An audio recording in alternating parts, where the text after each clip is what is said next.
mais uma vez venho a ti. Carrego um silêncio pesado na alma. A fé que antes ardia como chama, hoje parece só brasa apagada. Abro a boca pra orar, mas a voz falha. Procuro tua luz, mas a névoa me cerca. As dores gritam mais alto que a esperança, e o teu caminho parece tão distante. Mas sei que é a armadilha do inimigo, tentando me manter no chão ferido, com correntes de medo e de culpa. Mas eu grito, Pai, me escuta. Não me deixa cair, Senhor. Reacende a fé quando o mundo me empurra pro abismo. Quando minhas forças acabarem, vem me erguer. Lembra-me quem sou em ti, meu Pai. Seja a força onde sou frágil.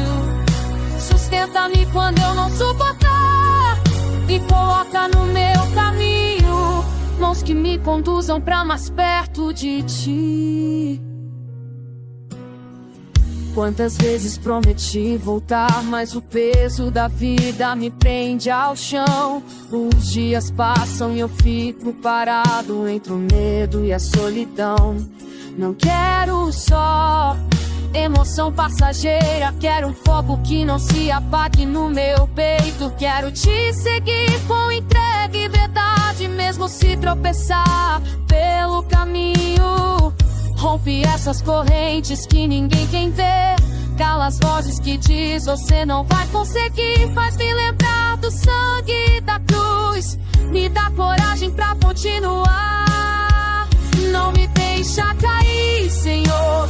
Reacende a fé quando o mundo tenta me afastar.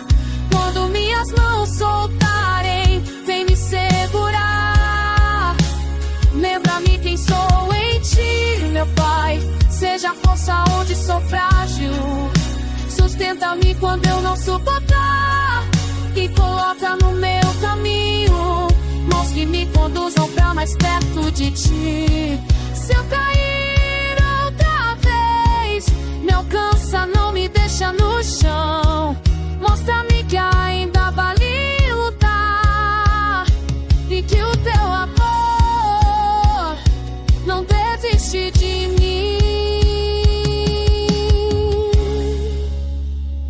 Não me deixa cair, Senhor.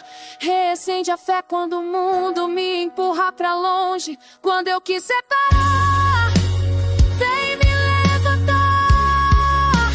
Lembra-me quem sou em ti, meu Pai. Seja a força onde sou frágil.